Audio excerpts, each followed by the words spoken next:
eh, beliau dokter, tapi basicnya keilmuannya di biotek. Nah, biotek inilah yang sekarang ini dipakai main-main oleh teknologi yang luar biasa kekacauannya.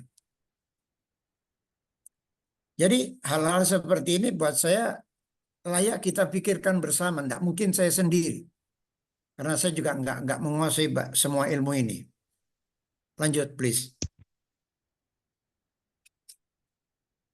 Nah, ini yang jenis-jenis penyakit itu ya. Ini saya dapat dari Siloam, ini Siloam Hospital. Bisa dibaca kalau nanti di-share kepada peserta, Mas Farid, supaya kita nanti panjang diskusinya. Boleh dilanjut? Next, please. Nah, jadi urusan penyalahgunaan AI itu tidak hanya di urusan cyborg, urusan biotek yang begini-begini. Ada lagi yang namanya deepfake. Ini udah mulai beredar di mana-mana ini. Tipu-tipu yang selama ini kita mungkin semua pernah mengalami, pernah menerima begitu ya. Ini yang lebih canggih lagi. Dia pakai AI, misalnya begini, misalnya ada saudara Mas Farid atau maaf Ibu Mas Farid tiba-tiba kirim video ke Mas Farid yang mengatakan darurat butuh dana. Tolong gimana? Itu gambarnya apa? Gerak mulutnya, gaya-gayanya itu persis nyari 100% ibunya Mas Farid. Dia bisa lakukan itu. Itu lewat AI. Nah, dipakai untuk urusan kejahatan. Nah, hal-hal begini ini saya pikir juga, halo AI, ini kalian ini mau apa? Gitu loh. Dengan kondisi yang seperti ini, terus kita apa? Apakah kita cuma nonton, nunggu giliran, ketipu? Kan juga saya kira nggak begitu ya. Nah, itu di slide berikutnya Mas Farid saya tampilkan, kalau bisa diklik, bisa kita tonton semua. Ini insinyur China yang belakang ini cowok, ini laki, dia bisa ganti dengan yang depan ini cewek. Nah, cuman ini bahasa Mandarin. Saya mau ceritakan kelakuannya luar biasa. Kalau mau lihat sebentar, bisa diklik yang itu ada link itu. Ini ya Pak, Ya, bisa nggak? sebentar Pak.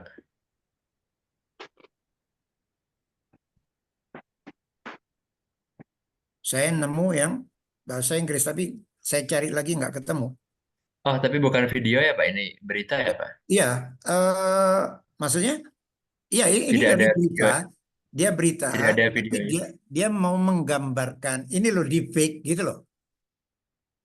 Mungkin ada yang belum tahu deepfake itu apa. Kalau bisa diklik, kalau nggak bisa mungkin nanti setelah di-share ke peserta di unitnya masing-masing bisa diklik ini. Oh, ini Pak, bisa Pak, sebentar Pak.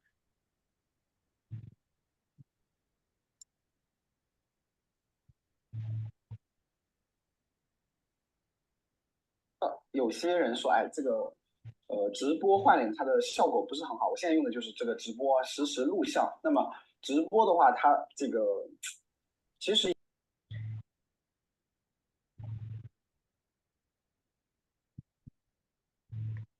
包括什么戴口罩啊，或者这个吃个饭什么的。就比如说这个吃个饭，等一下我先把这个美颜关一下，不然的话等一下会影响。这个吃饭、喝水，然后什么摸脸，然后什么捏脸，这种都是不会影响到这个换脸的。这个其实是 Oke, makasih Mas Farid. Nah, jadi itu bisa dibayangkan ya gerakannya, gesturnya, padahal orangnya bisa dirubah. Itu bisa sampai seperti itu, deepfake. Nah, ini juga mainan dari AI. Next, please. Nah, kalau ini lebih seru lagi nih. Saya baca di The Guardian, ya, eh, Netanyahu dia punya data tentang siapa-siapa yang dia itu berdarah Hamas. Ingat, saya nggak tahu Mas Farid ya, kalau yang seumur-umur saya pasti pernah tahu itu. Dulu zaman Pak Harto itu ada orang yang eh, dianggap tidak bersih lingkungan. Ini terkait sama urusan dulu komunis. Orang-orang yang dianggap tidak bersih lingkungan itu selesai itu hak-hak keperdataannya itu. Nah, oleh Netanyahu itu digunakan untuk membunuhi orang-orang yang dianggap nggak bersih lingkungan itu tadi. Dia juga menggunakan AI yang dikasih nama Lavender. Itu saya temukan di The Guardian. Itu bisa diklik nanti di link itu. Oke, sedikit lagi Mas Farid. Nah, ini akhirnya saya sampai di ujung ini ya. Tapi sebelum di kesimpulan, saya tadi dapat lagi video ya tentang urusannya sama dengan AI. Dia bisa merubah dari apa ya? eh, dari apa inti sel tadi ya, dia diganti sama dia menjadi daging baru lewat AI. Nah, eh, itu diambil sama stem cell juga ya, diambil, diolah. Mungkin pernah dengar lah teman-teman ya, ada daging yang dia bukan daging beneran tapi buatan. Itu urusannya biotek. Sama, basicnya AI. Itu kalau diperjualbelikan, kebayang kita tidak tahu kalau itu DNA-nya diambil dari tikus. Buat kita yang Muslim diambil dari babi. Kita nggak tahu. Tahu-tahu diiklankan Wagyu. Kita makan. Kan jadi kacau ini semua ya. Nah, ini apa? Apa yang bisa kita lakukan menghadapi hal ini? Maka saya sampai di kesimpulan, oke, AI sebuah keniscayaan. Tapi pertanyaannya, ini membawa kemaslahatan atau kemudaratan?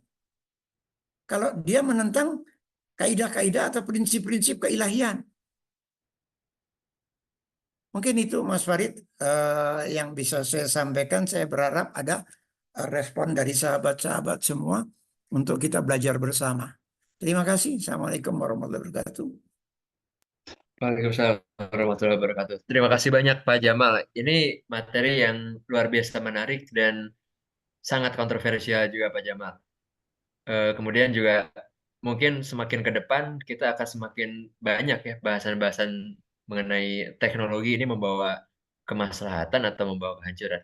Tapi sebelum ke tanggapan atau pertanyaan dari Bapak Ibu, saya akan persilakan terlebih dahulu penanggap yaitu Bapak Khotibul Umam. Beliau adalah dosen di Fakultas Hukum Universitas Gadjah Mada yang sekarang mengampu beberapa mata kuliah. Di antaranya adalah pengantar hukum Indonesia, pengantar ilmu hukum, hukum Islam, filsafat hukum, dan Islamic law. Pak Khotibul Umam itu menyelesaikan studi sarjana hukumnya di Fakultas Hukum UGM pada tahun 2006, kemudian Magister Ilmu Hukum pada tahun 2009 dan Doktor Ilmu Hukum pada tahun 2018. Alhamdulillah beliau juga sudah hadir di antara kita. Pak Khotibul, apakah share screen-nya oleh Bapak atau oleh saya, Pak? Baik, terima kasih Mas Farid. Apakah saya bisa share screen sendiri saja? Oh, boleh Bapak. Ya. Silakan Bapak, terima kasih banyak. Baik, terima kasih atas waktunya. Assalamualaikum warahmatullahi wabarakatuh. Selamat malam, salam sejahtera untuk kita semua yang saya hormati Pak Jamal, Prof. Siddhartha, Prof. Tristam, Mas Farid ya, dan juga Mas Mbak sekalian, Bapak Ibu semuanya yang mudah-mudahan dalam kesempatan ini senantiasa sehat walafiat dan diberkati. Amin. Baik, pada hari ini saya akan mungkin menyampaikan beberapa slide saja setelah saya membaca tulisan ataupun paparan dari Bapak Jamal ya. Jadi tulisannya ringkas, menarik. Barangkali ini ke depan bisa menjadi jurnal ilmiah nih Pak Jamal. Mencoba melihat bagaimana artificial intelligence itu dalam berbagai perspektif ya. Dan tadi Pak Jamal sudah menyampaikan dalam perspektif HKI, dan saya di sini mungkin sedikit menambahkan karena kebetulan bidang kajian saya adalah terkait dengan hukum Islam, maka di sini saya akan menyampaikan PPT ya yang saya beri judul kemajuan teknologi dalam perspektif hukum Islam. Ya. Apakah slide saya bisa dilihat, Mas Farid? Sudah ya? Sudah jelas, Bapak. Terima Baik. kasih. Karena tadi Pak Jamal membaca bukunya Yuval Noah Harari, saya juga kebetulan pernah membaca buku beliau, baik yang Sapien, Homo Deus, ataupun juga yang abad 21 ya, terkait abad 21 gitu kan, Psychology of Money dan lain sebagainya gitu. Maka di situ saya kutipkan beberapa quote ya. Pertama ini quote dari Yuval Noah Harari dalam salah satu official website-nya. Beliau memberikan penegasan bahwa sejarah itu dimulai ketika manusia mencoba mencari ataupun juga membuat Tuhan-Tuhan atau Tuhan ya kalau monoteis, dan kemudian akan berakhir ketika manusia itu yang menjadi Tuhan. Nah ini apa yang disampaikan oleh Pak Jamal tadi mencerminkan fenomena yang memang kalau tidak hati-hati maka perkembangan teknologi, perkembangan artificial intelligence dan seterusnya itu bisa mengambil alih posisi itu. Karena memang pertanyaan-pertanyaan fenomenal dalam agama itu juga sebagian besar juga sudah bisa dijawab secara teknologi. Ya, dalam lapangan hukum perkawinan itu banyak sekali contohnya ya, yang secara ta'abudi itu memang diwajibkan, tetapi sebenarnya secara teknologi itu bisa dijawab gitu. Sehingga pertanyaannya apakah kemudian perlu diikuti atau tidak. Gitu. Kemudian saya juga mengutip salah satu statement ataupun salah satu tagline yang ada dalam program History Channel ya, The Dark Marvel, yang memberikan penegasan kepada kita bahwa tidak semua penemuan, tidak semua teknologi kalau kita bicara saat ini, tidak semua artificial intelligence, katakanlah seperti itu, memiliki maksud atau tujuan yang baik gitu. Dan dalam program yang ada dalam History Channel ini memang menunjukkan beberapa temuan-temuan dari para teknokrat, para saintis, para engineer yang kemudian ditujukan untuk keperluan-keperluan yang dalam pandangan kita itu adalah sesuatu yang jahat gitu. Nah, maka bagaimana hukum Islam itu memandang itu? Maka barangkali di sini saya akan menyampaikan beberapa hal. Yang pertama adalah kaitannya dengan bagaimana sebenarnya kalau kita bicara hukum Islam itu, apakah kita bisa langsung memberikan justifikasi, baik itu membolehkan atau melarang. Maka ini saya coba buat beberapa bagan ya. Ya nanti kita ke bawah akan fokus melihat isu mengenai kaitannya maslahat dan mandorot itu sangat diperhatikan kalau bicara mengenai al-maqasid syariah atau tujuan daripada syariah. Dan untuk menjustifikasi itu boleh atau tidaknya dari kacamata awam bisa menggunakan apa yang saya sebut di sini sebagai qawaidul fikih atau kaidah-kaidah fikih. Nah, maka akan seperti ini kira-kira yang bisa kita gambarkan. Ketika misalkan tadi ada fenomena-fenomena baru yang tentu itu belum tergambar ya dalam kitab-kitab suci agama manapun menurut saya. Dalam teks atau kami menyebutnya nas yang ada dalam Al-Quran ataupun sunnah gitu. Tetapi kemudian karena dalam perspektif hukum Islam yang dimaksud dengan syariah itu ya memang dua ini, tetapi karena perkembangan yang luar biasa, maka juga tersedia berbagai perangkat untuk menginterpretasikan atau kemudian mengkontekstualkan nilai-nilai universal ya khususnya, dan juga nilai-nilai partikular untuk menentukan mengenai status hukumnya. Nah, jadi status hukum di sini saya sebutkan sebagai al-ahkam al-khamsah, itu adalah 5 kategori hukum yang dikenal dalam hasanah hukum Islam, dari yang netral yaitu kebolehan, kemudian dicela atau makruh, kemudian ada yang sampai diharamkan. Dan di sisi sebaliknya itu ada yang kemudian dianjurkan, bahkan kemudian jadi diwajibkan. Nah, kalau pertanyaan dasarnya adalah bagaimana dengan AI? Nah, itu kita tentu mengingat kembali bahwa artificial intelligence itu dalam syariah atau kajian-kajian hukum dalam perspektif Islam itu masuk dalam kerangka muamalah itu. Maka prinsip dasar dari muamalah adalah segala sesuatu itu adalah boleh, kecuali di dalamnya terdapat unsur-unsur yang dilarang, yang eksplisit disebutkan dalam teks ya atau nas ini. Nah, maka untuk melakukan itu ada perangkat metode. Yang ini saya tidak akan menjelaskan satu persatu karena juga cukup panjang kalau kita jelaskan. Lalu kita akan meloncat atau saya akan meloncat. Ada juga penggunaan kaidah-kaidah fikih Islamic legal maxim yang itu secara sederhana itu bisa kita pakai untuk memprediksikan kasus-kasus hukum baru atau fenomena-fenomena hukum baru itu status hukumnya apa. Tetapi untuk itu kita perlu mengkaitkan dengan goal atau tujuan dari hukum Islam. Jadi ketika berbicara mengenai apa statusnya memang tidak cukup kita ya karena itu tidak ada dalam nas maka itu enggak boleh, itu ada maka boleh atau sebaliknya, tetapi dilihat dulu kreasi atau ciptaan manusia yang katakanlah bernama AI tadi sebenarnya sejalan enggak dengan tujuan-tujuan yang ada di dalam syariah itu sendiri. Kalau itu sejalan secara sederhana, maka bisa kemudian dikatakan itu boleh.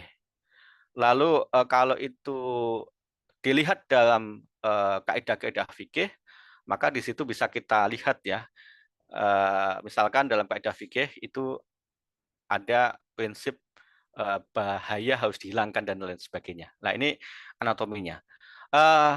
Lalu dengan melihat tadi saya membatasi pada 2 isu ya, al-maqasid syariah dan qawaidul fikih dalam menilai perkembangan AI itu. Nah, maqasid syariah pada prinsipnya apa? Itu adalah tujuan. Tujuan diturunkannya hukum. Yang umumnya itu dalam rangka menggapai kebahagiaan dan mencegah kemudaratan. Jadi kalau itu bermanfaat, maka itu harus didorong. Tapi kalau itu adalah madharat atau merugikan, maka itu harus dicegah. Itu maslahat secara umum. Dan kemudian maslahat ini dalam Islamic jurisprudence atau teori hukum Islam itu kemudian dispesifikkan ada 5 hal yang ini bisa kita pakai untuk mengidentifikasi ayat-ayat ahkam ataupun hadis-hadis ahkam yang bisa kita baca ya dalam kitab-kitab hadis ataupun dalam Al-Qur'an itu sendiri, bahkan dalam pendapat-pendapat para ulama kontemporer pun juga sebenarnya bisa kaitkan dengan tujuan spesifik daripada syariah itu, yakni dalam rangka perlindungan terhadap agama, jiwa, akal, kehormatan, termasuk juga harta benda. Nah ini tidak akan saya jelaskan asal atau dasar hukum dari masing-masing objek yang dilindungi. Ya, ini hanya sebagai gambaran saja bahwa Imam Syatibi ketika membagi maslahah khos atau maslahah secara khusus itu ke dalam 5 kategori itu juga didasarkan kepada ayat-ayat yang ada di dalam Al-Quran sendiri. Nah, kemudian Imam Al-Ghazali misalkan itu mencoba memberikan stratifikasi yang ini juga tertuang dalam bukunya Syatibi bahwa maslahat itu ditinjau dari tingkatannya ada 3 tingkatan, yaitu daruriyah atau primer, hajiyah, sekunder, dan juga tahsiniyah. Perlindungan terhadap 5 hal tadi masuk dalam kategori yang primer, karena tidak ada keberadaannya atau ketidakberadaannya itu sangat menentukan ya terhadap kelangsungan hidup umat manusia. Sementara yang sekunder ini lebih kepada memberikan kelapangan, kemudahan. Sementara yang tasniyah itu lebih masuk dalam konteks yang luxuris ya, atau dimensi yang sebenarnya nggak apa-apa, tetapi kalau ada itu akan memberikan kemudahan-kemudahan. Nah, ditinjau dari stratifikasi ini barangkali perkembangan teknologi sampai saat ini, termasuk artificial intelligence, ini boleh jadi itu sejalan dengan stratifikasi yang ketiga ini. Adanya itu memberikan kemudahan-kemudahan bagi umat manusia dalam menjalankan aktivitasnya. Ya. Tapi ketidakberadaannya juga tidak masalah. Nah, itu intinya seperti itu kalau kita mau melihat dari sisi stratifikasi. Nah, lalu kemudian maslahat sebagai sebuah teori, ini para ulama mengatakan ia tidak bisa berdiri sendiri. Artinya ia tidak bisa menegasikan nas atau ketentuan yang ada di dalam Al-Quran dan Sunnah. Ya. Jadi Al-Quran dan Sunnah itu tidak bisa kemudian ditinggalkan begitu saja dengan alasan semata-mata ini adalah maslahat ini mendatangkan manfaat.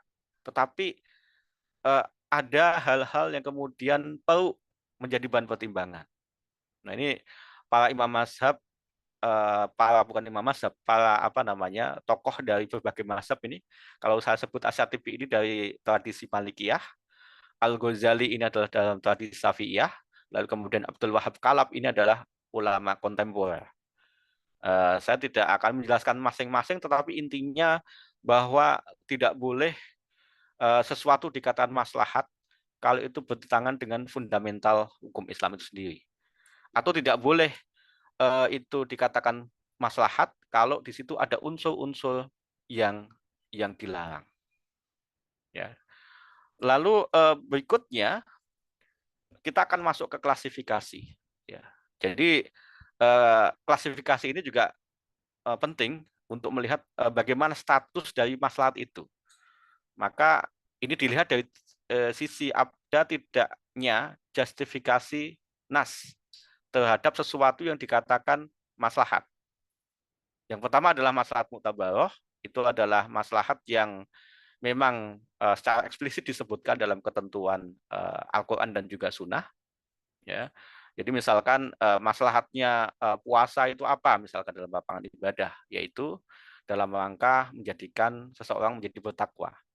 Lalu kemudian maslahatnya orang mengkonsumsi makan makanan yang halalan thayyibah itu apa, maka di situ juga disebutkan. Maka ini maslahat yang mutabaroh. Namun sebaliknya ada maslahat yang mughoh, yaitu maslahat yang ini bertentangan secara eksplisit maupun implisit terhadap ketentuan Al-Quran dan Sunnah. Jadi misalkan di situ disebutkan terkait dengan khamr atau wine atau minuman keras, itu memang disebutkan di situ. Dari yang awalnya kemudian dicela, pada akhirnya kemudian dikatakan itu diharamkan. Riba katakanlah di lapangan hukum ekonomi itu diharamkan, maka itu masuk dalam kategori maslahat mulghoh. Nah, yang menjadi dimensi fleksibilitas hukum Islam dalam menilai perkembangan aktual ketika secara mu'tabaroh tidak bisa kita temukan, secara mulghoh itu juga tidak bisa kita temukan, maka itu bisa masuk ke maslahat yang netral ini. Ini artinya memberikan keluasan bagi manusia untuk menilai, untuk menentukan hal-hal yang netral itu.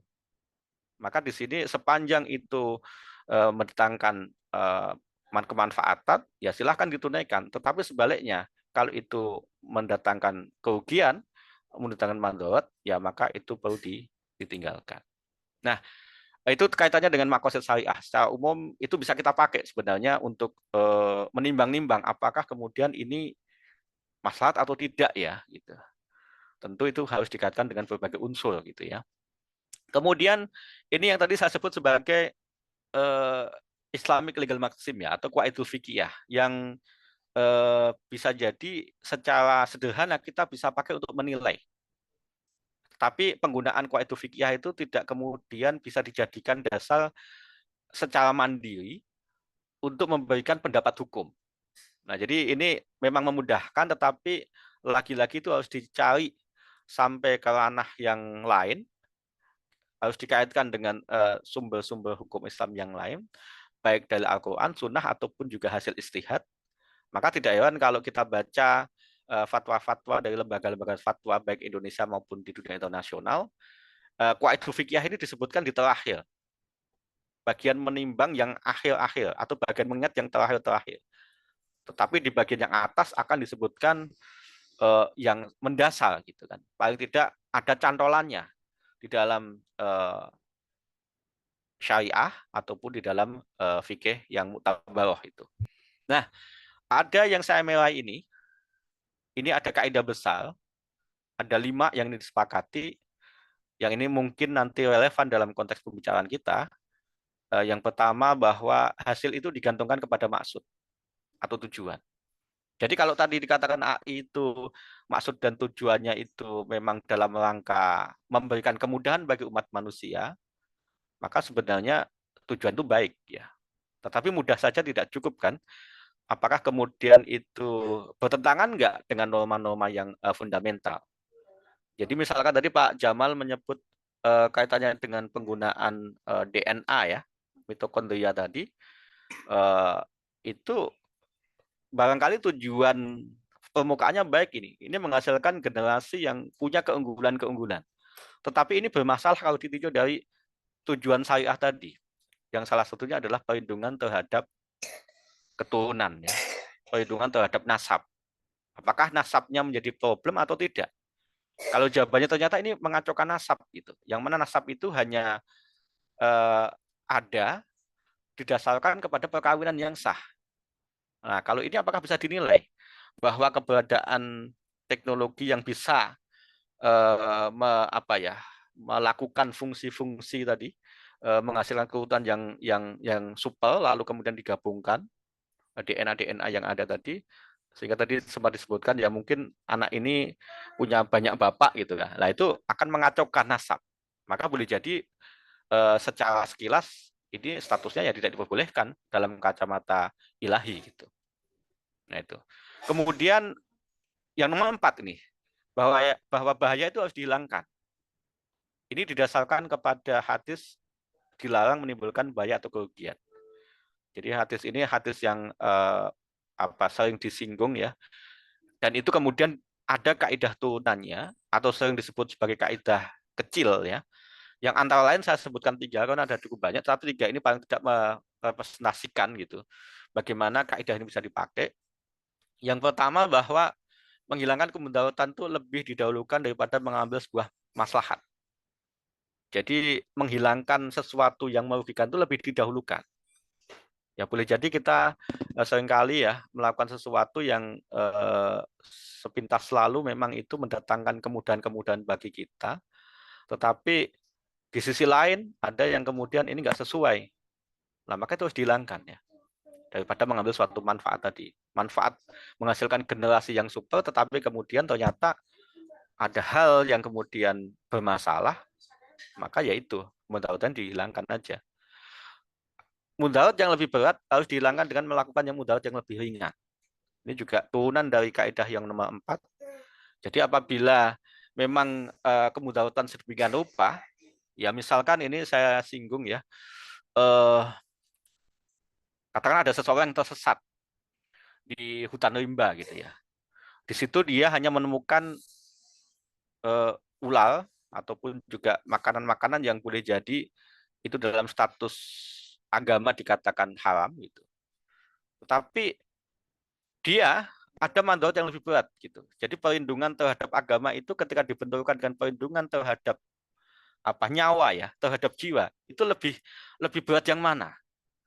Maka dengan menggunakan kaidah ini seringkali dipakai ya terhadap nyawa jauh lebih penting.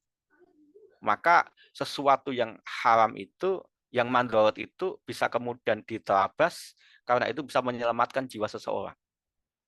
Nah itu contoh aplikasi yang mungkin sederhana ya.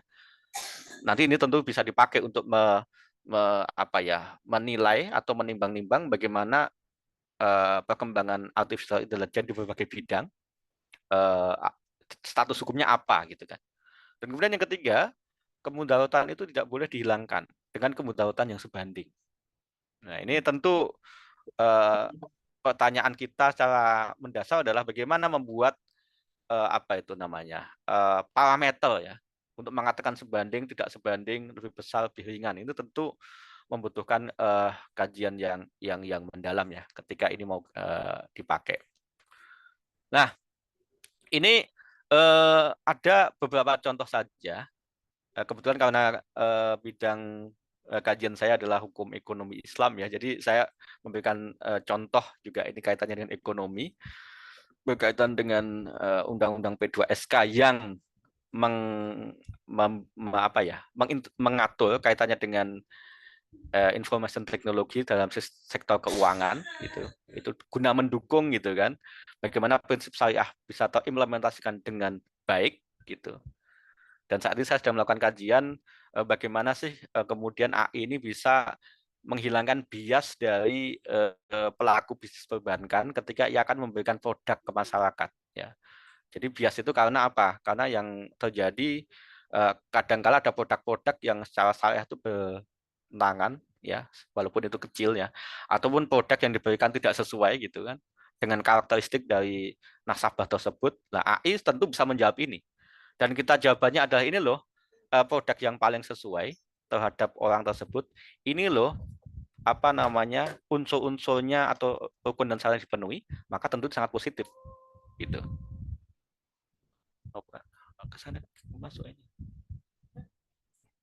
Kemudian ini juga ada fatwa ya di SN MUI yang kemudian memberikan kebolehan penggunaan teknologi informasi, dan ke depan juga inovasi digital itu juga dibenarkan dalam beberapa pendapat yang ada di lingkungan MUI maupun lembaga fatwa internasional.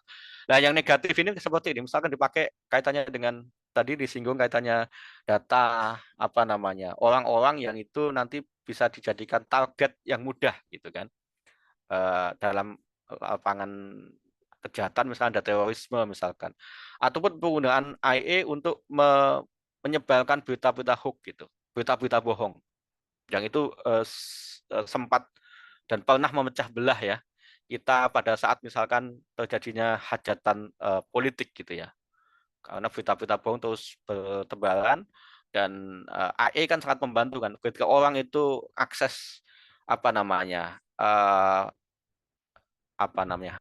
tautan tertentu ataupun kemudian video tertentu, maka AI itu akan mengarahkan ke situ terus. Maka kalau seseorang membenci orang lain, maka itu akan muncul orang itu jeleknya terus itu dan lain sebagainya. Nah, jadi ini akan kembali kepada bagaimana penggunaan artificial intelligence itu, sehingga kesimpulannya adalah bahwa AI artificial intelligence sebagai sebuah disiplin yang saat ini berkembang pesat itu adalah hal yang netral. Maka intensi atau maksud dari yang menemukan itu juga penting. Lalu kemudian impact atau dampak dari AI itu juga perlu dilihat, apakah memang mendatangkan kerugian-kerugian, kemudaratan-kemudaratan atau sebaliknya, gitu kan. Dan kemudian yang tidak kalah penting dalam perspektif hukum Islam tentu ini harus dilihat juga dari sandaran yang sangat fundamental. Jadi jangan sampai keberadaannya justru itu akan menabrak hal-hal yang sangat mendasar, yang menjadikan yang haram menjadi halal atau sebaliknya halal menjadi haram. Mungkin itu sedikit yang bisa saya sampaikan. Barangkali banyak kekurangan kehilafan, mohon maaf. Wassalamualaikum warahmatullahi wabarakatuh dan selamat malam. Baik, Tunut. terima kasih banyak atas tanggapannya dari perspektif hukum Islam ya Pak Khotibul. Luar biasa. Terima kasih sekali lagi Pak Jamal, Pak Khotibul. Mas Teo tadi resen, Mas? Ya, maaf Bapak Ibu sekalian. Jadi saya baru dapat kabar dari host Unparnya langsung kalau ada kendala mengenai akun host ini, Bapak Ibu sekalian. Jadi akan otomatis tertutup dalam 1 menit lagi. Mungkin akan saya end meeting. Nanti kita akan kembali lagi masuk ke link yang sama. Mohon maaf Bapak Ibu sekalian. Masih dengan link yang sama ya, Mas ya? Ya, masih dengan link yang sama. Tinggal masuk lagi. Ya, siap. Baik, mohon maaf Bapak Ibu, Pak Jamal, Pak Khotibul. Ini apa kesalahan kami kurang berkoordinasi. Jadi nanti akan bergabung lagi dengan link yang sama. Baik, kalau begitu kita akan buka sesi diskusi tanya jawab atau mau menanggapi silakan, mau mengkritisi juga boleh. Barangkali dari Prof. Sidarta, Pak Tristam, atau dari teman-teman mahasiswa juga ada yang mau menanggapi, dipersilakan. Kalau ada kesulitan bisa pakai link BINUS, saya tawarkan. Cukup Pak, karena Ya, ini ya. setelah ini kita akan rejoin, tapi sudah ini kok, Ya, ya. Prof. Ya, terima kasih banyak.